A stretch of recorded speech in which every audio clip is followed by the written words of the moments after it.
everybody, it's Celestione, and today I have with me a Butterfinger Blizzard because it sounded good, and when I went in, I was like, that's what I want, because I was like, oh, I could get a Snickers, but I got the Snickers the first time I did this, and I kind of wanted to change it up a little bit, so I got a Butterfinger Blizzard.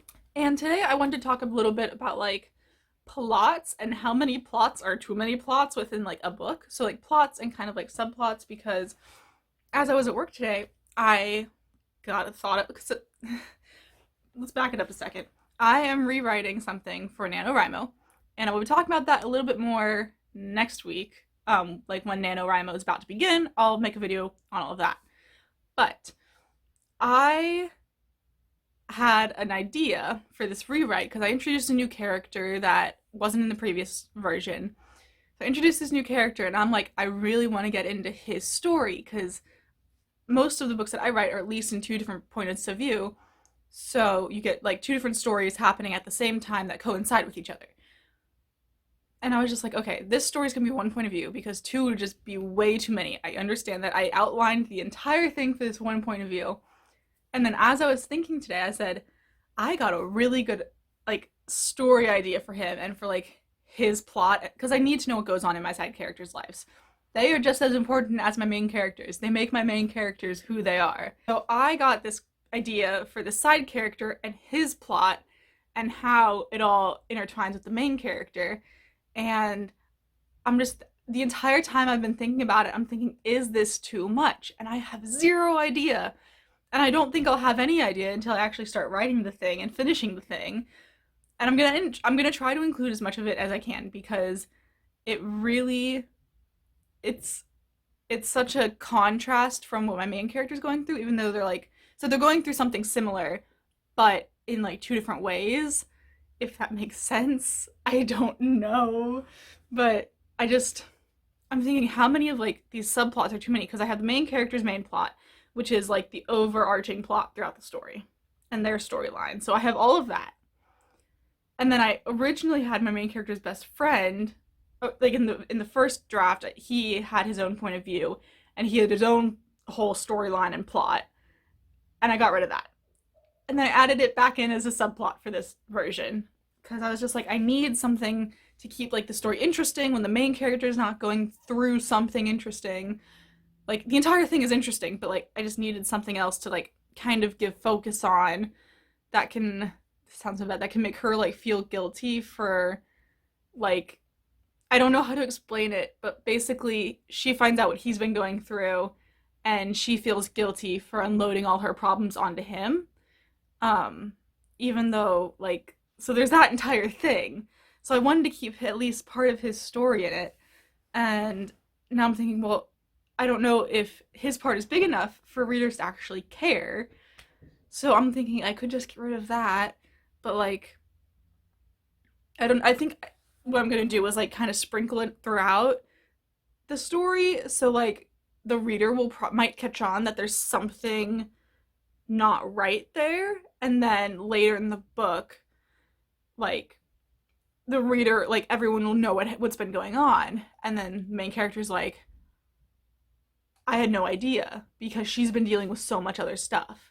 And like, so I think that's how that'll work. But then there's also this like other subplot which I've been thinking a lot about today while I was at work, and I'm getting so invested in this, and I was like, this could be its own story in and of itself, but I don't want it to be. I want it to, it goes so well with her story, and I want them to just like work. That would be wonderful. So I feel like the three plots that I got going on, they all semi work together, and I really hope I can pull it off. That would be wonderful if I could, but I don't know, like, so how many, if you're reading a book, how many plots are too many plots to keep up with? Because I would really love to be able to pull like all three of these off, and like, so there's like the main plot, which the main character goes through, subplot, which the new person is going through, but she also goes through because like it's not just the person that goes through it, it's also the people around you. And that's kind of like the second not most important, but like the second one that takes up the most amount of space and time, and it's happening while her plot is happening. So it's just kind of, it's like in the middle, like, wow, she's going through this thing is happening, which makes things a lot harder for her. And then there's also this tinier subplot, which is just as important, and it's important to talk about, but it doesn't take up that much space because the main character doesn't know what's going on. And like, so I have to like just like sprinkle little hints throughout, and then near like the endish, but not the end, so like the beginning of the end, you have to like, I have to like kind of be like, oh, this is happening, and then that leads the main character to spiral a little bit. It'll be interesting. I think I just need July to come so I can write this, and I will be officially announcing my like camp project and everything, even though I talked about it quite a bit in this video. I will be announcing my camp project hopefully sometime early next week. I was originally gonna post my AuthorTube tag early next week, but I haven't edited it yet, and I just realized that camp starts next week, which I'm super excited about. It starts next Wednesday. So that'll be fun and exciting, and I'll finally get to redo this story, and I'm so excited for it. But I will officially announce what my camp project is, let's say next Monday? That sounds like a good plan. And then I'll post my AuthorTube tag later. It might go up on Friday instead of me doing this. But I also might do something else for next Friday. I have no idea. Next week is a mumble jumble of stuff that's going on. Just saying. So we will see what next week brings.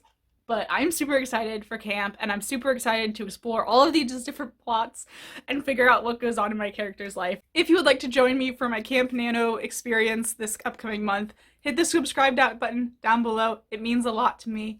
Every time I see the number go up, it's just like, yay! So if you want to join me on my camp experience and other authoring experiences, hit the subscribe button, like this video so I can know to keep making more. If you want, leave a comment, all that fun stuff. And until then, I will see you guys all in the next video. Bye! Opinion. A lot of candy tastes better when it's frozen or engulfed in ice cream or froyo. Change my mind.